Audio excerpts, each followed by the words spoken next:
नाम सुन के क्या लगता है आपको? प्यार का एहसास क्या होता है? तो चलिए आज हम आपको बताते हैं प्यार का एहसास का मतलब क्या होता है। जिसका नाम राधिका है और दूसरी ओर एक मध्यम परिवार का लड़का जिसका नाम अमन है। दोनों एक दूसरे से बहुत अलग है, लेकिन क्या उन्हें एक दूसरे से प्यार हो पाएगा? चलिए जान लीजिए आप खुद ही। राधिका बचपन से ही एक आलीशान घर, गाड़ी और रहन सहन में पली बड़ी है।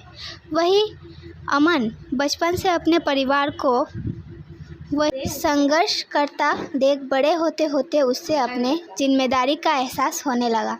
ज़्यादा पैसे ना होने के कारण से वो ज़्यादा पढ़ लिख ना सका। वही दूसरी ओर सब कुछ होने के बाद भी राधिका के पढ़ने लिखने का मन ना होने के कारण पढ़ ना सकी। वक्त के साथ साथ दोनों बड़े हुए अपने अपने रहन सहन से। कंपनी में काम करने लगा। वही दूसरी और राधिका अपने ज़िंदगी घूमने मस्ती में बिताने लगी। एक दिन आया जब दोनों का एक दूसरे से सामना हुआ। वो कुछ बस हुआ कि एक दिन अमन एक कार को टेस्टिंग करने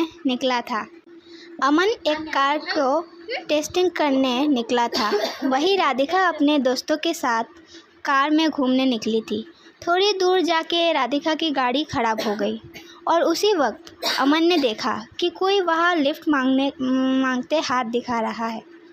अमन गाड़ी साइड में कर उतर के राधिका की ओर गया। फिर क्या राधिका उससे देख पूछने लगी, क्या आप हमें थोड़ी दूर तक छोड़ सकते हैं? अमन उसकी बातों को सुन के चुपचाप गाड़ी की ओर गया और गाड़ी चेक करने लगा। वो किसी से पूछ रही है और अमन जवाब नहीं दे रहा। अमन कुछ देर बाद बिना किसी से कुछ कहे चला जाता है। ये देख राधिका को कुछ समझ नहीं आया। तभी पीछे से आवाज़ आते हुए, राधिका गाड़ी चालू हो गई, अंदर आ जा।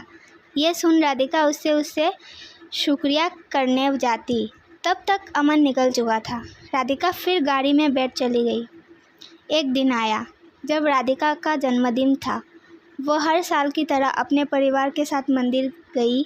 वहाँ अपने अमन को फिर से देखा। वो देखते ही उसके पास गई, उससे उस दिन के लिए शुक्रिया करने। ये सुन अमन ने उससे देख मुस्कुरा दिया। ये देख राधिका ने अमन से पूछा, क्या तुम बोल नहीं सकते?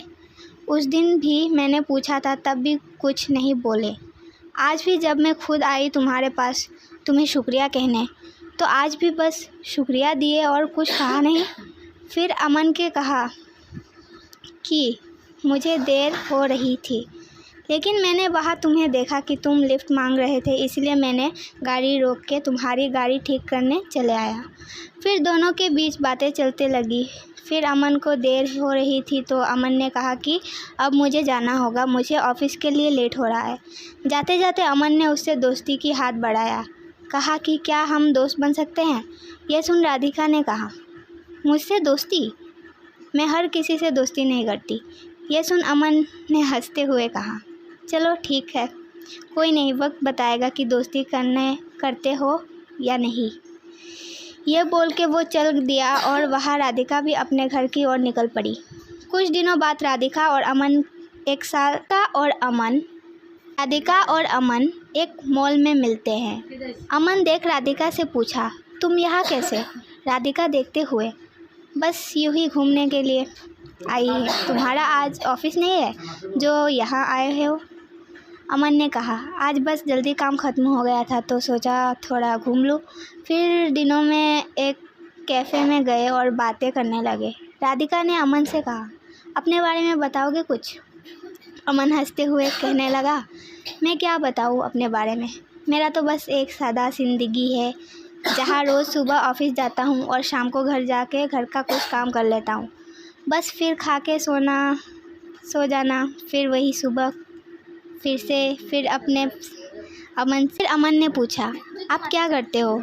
ये सुन राधिका हंसने लगी और कहा, मुझे कुछ करने की ज़रूरत ही नहीं पड़ती। जब बिना कुछ किए ही मिल जाता है तो क्या करूँगी मैं कुछ। फिर अमन ने कहा, अच्छा है, फिर तो हम बहुत अलग हुए।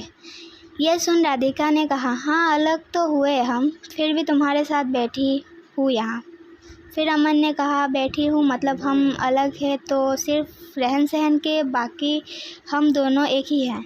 अगर तुम दिल से किसी के बारे में सोचोगे तो तुम्हें कोई अलग नज़र ही नहीं आएगा। ये सुन राधिका ने कहा, ये दिल कुछ नहीं होता है।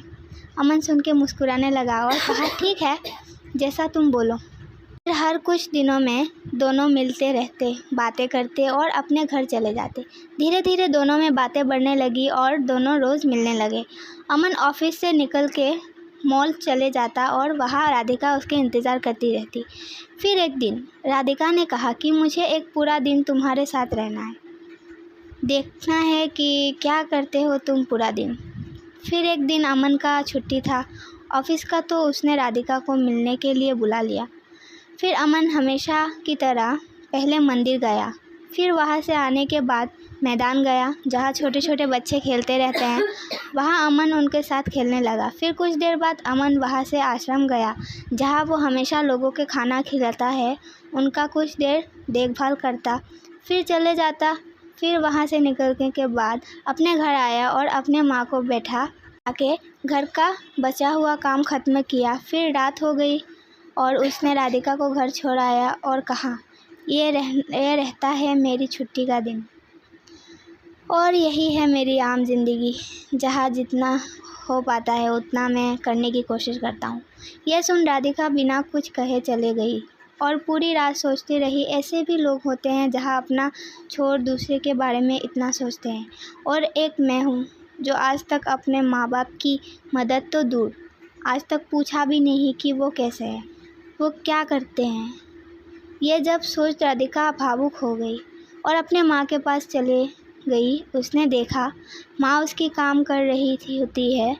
जैसे ही वो माँ पुकारती है, माँ वहाँ से, क्या हुआ, कुछ चाहिए तुम्हें, बोलो। यह सुन राधिका और भावुक हो गई और माँ को कहते हुए, नहीं कुछ नहीं, बस यूँ ही आई थी, और वहाँ से चली गई। बस वो एक पल था जब राधिका को एहसास हुआ कि सच में दिल से सोचने वाले लोग होते हैं। फिर क्या, माँ ने राधिका की दुनिया की बदल दी गई। अगली सुबह वो पापा के पास गई और कहने लगी, आज से मैं भी आपके साथ ऑफिस जाऊंगी, मुझे भी आपके साथ काम का बोझ उठाना है। यह सुन पापा सोच में रह गए कि क्या हो गया मेरी बेटी को, आज इतने सालों बाद अचानक से ये ख्याल कैसे आया। और अंदर ही अंदर खुश भी हो रहे थे कि उनकी बेटी जब बड़ी हो रही है, अपनी जिम्मेदारी समझने की काबिल बन गई है। बस फिर शाम को हमेशा की तरह वो अमन से मिलने चली गई। बस फ़र्क इतना था कि आज कि हमेशा वो घर से आती थी, आज वो ऑफिस से आई है। ये देख अमन को खुशी हुई और उसने राधिका से पूछा, तो दिलो होता है ना। ये सुन राधिका हंसने लगी और उससे माफ़ी मांगते हुए उससे फिर से शुक्रिया कहा कि उसकी वजह से आज वो अपने आप को पहचान पाई कि उसकी ज़िंदगी क्या थी और वो कैसे समझ बैठी थी। तो अब आगे क्या बताऊँ आपको, आगे का तो आपको समझ आ गया होगा क्या हुआ रहेगा। ये कहानी की तरह दोनों के अंत में एक दूसरे से प्यार हो गया और दोनों एक दूसरे के साथ रहने लगे। अमन को एक साथी की ज़रूरत थी जो उसे समझे, प्यार करे, और राधिका को सच्चाई की एक जिम्मेदारी की ज़रूरत थी जो उससे अमन ने दिखा दिया। जाते जाते मैं आपको एक बात बताती हूँ, भूल गया। दोनों एक दूसरे से मिले, बातें किए, घूमे, रहे एक दूसरे के साथ, लेकिन अभी तक दोनों ने एक दूसरे से अपना नाम नहीं पूछा। ना अमन ने कभी पूछा कि आपका नाम क्या है और ना राधिका ने पूछा अमन से कि उसका नाम क्या है। तो दोस्तों, इस कहानी का अर्थ यही था कि किसी की पहचान जानना या पूछना ज़रूरी नहीं, ज़रूरी बस ये है कि आप बिना जाने कितना उससे यकीन करते हो और उसकी मदद करते हो। राधिका एक ऐसी लड़की थी जिसे हमेशा से घूमना, मस्ती करना, ये सब में अच्छा लगता, और अमन एक ऐसा लड़का था जिसे हमेशा से उसकी जिम्मेदारी उसे पकड़ी रहती। दोनों एक दूसरे से काफ़ी अलग थे, लेकिन अंत वही एक दूसरे के लिए बन गए। तो प्यार कभी भी और किसी से भी हो जाता है, आपको ना उसके लिए अपनी जिम्मेदारी से भटकता है और ना ही उसके लिए कुर्बानी देती है।